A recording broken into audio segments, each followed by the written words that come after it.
Okay, a few things you're going to need to know. So, in the basement is a fuse box. This big fuse goes in here. If you put it in the wrong way, the stove won't work.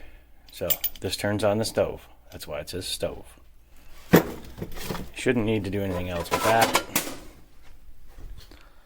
Over here's the water heater.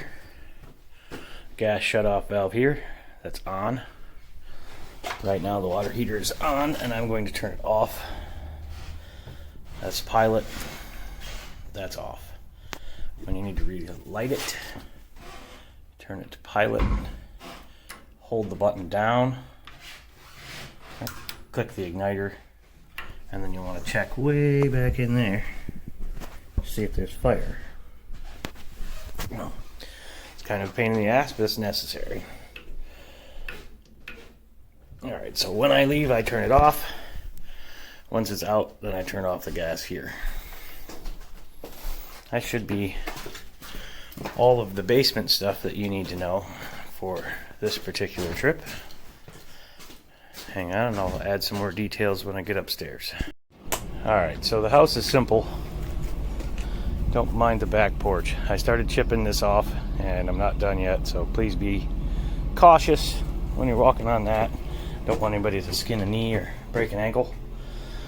In the back porch are some pick coils. I don't know if you guys are familiar with these. These keep mosquitoes away. When we're coming and going a lot, we typically put one down here on the floor and let it burn. Keeps the mosquitoes from getting in the house, because then they'll stay out of the porch. But the house is old. She's kind of crusty, but trusty. Ha ha ha. The water is a bit rusty here because it has iron pipes. But after the first day or so, the water usually clears up. I mounted the new microwave. It has a vent fan. So when you're cooking, you can keep the temps down in here. We try not to use the oven when we're up here in the summer because the house does get pretty hot. But that's up to you. These kitchen windows, this one opens. It has a screen in the living room. This large window opens. It also has a screen. There are box fans you can place in the window. It will get hot in here in the evenings, so you'll want to ventilate a little bit, obviously. Master bedroom. That window has a screen in it.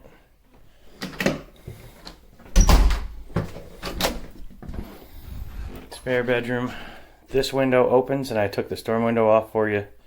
The screen's right there. You'll have to put that in the window, shut the window on it. I would recommend putting some tape around it if it doesn't fit clear, you know, so you keep the mosquitoes out. There's some duct tape in the basement on the workbench. When you leave, please leave the bathroom door open. It gets rather stuffy in there if you don't. The buttons to flush the toilet are up here. You can't really see them. But yeah, that confuses a lot of people. And there's an extra light switch right there for the vanity light. Hi. So the trick to being here in the summer and not being miserable and hating how hot it is in here when you get back every day. If you open these windows and you ventilate the house at night and into maybe 9 or 10 in the morning, as soon as you feel the house start to warm up, you want to shut all the windows. The only one we leave open is the big one in the living room because it faces north and it's in the shade all day and it gives a little bit of airflow. But if you cool the house at night and shut it up during the day, it'll stay cooler.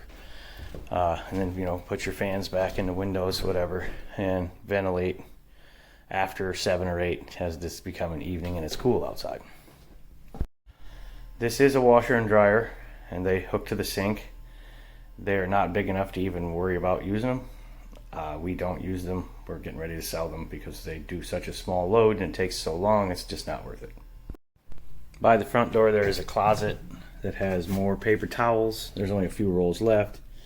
Vacuum cleaner, some extra chairs if you need to sit down. Toilet paper. There are towels and things here to use. We typically ask everyone to bring their own towels because we can't do laundry here. So whatever we use, including the sheets, we have to take back to Indiana with us each trip. So use them if you need to, but you won't have any way to wash them. I guess if you have to use them in emergency, you can leave them and we'll wash them on the next trip, but would prefer if you used your own towels. Refrigerator is also old. It works pretty good. It will start to freeze your stuff if you get it above 3. Not much to say. Oh yeah, this little latch right here gets stuck sometimes. You gotta pop it. Shut the door. I'm gonna leave the fridge plugged in. There are some condiments in there. If you see some straggler bottles of alcohol, help yourself. If you drink any of the good stuff, please replace it. But the bar is pretty much open if you need a drink. And I left ice in the freezer because sometimes you just can't get ice here. It's all sold out. So there's 2 bags of ice. If you wouldn't mind, please leave some ice in the freezer so that when we return, we have ice. Thank you. Okay, when you get here, the keys are in this small grill inside the porch, down in there. Just put them back when you leave, and I'll know where to pick them up when I get here. In the living room, you will notice this big table thing.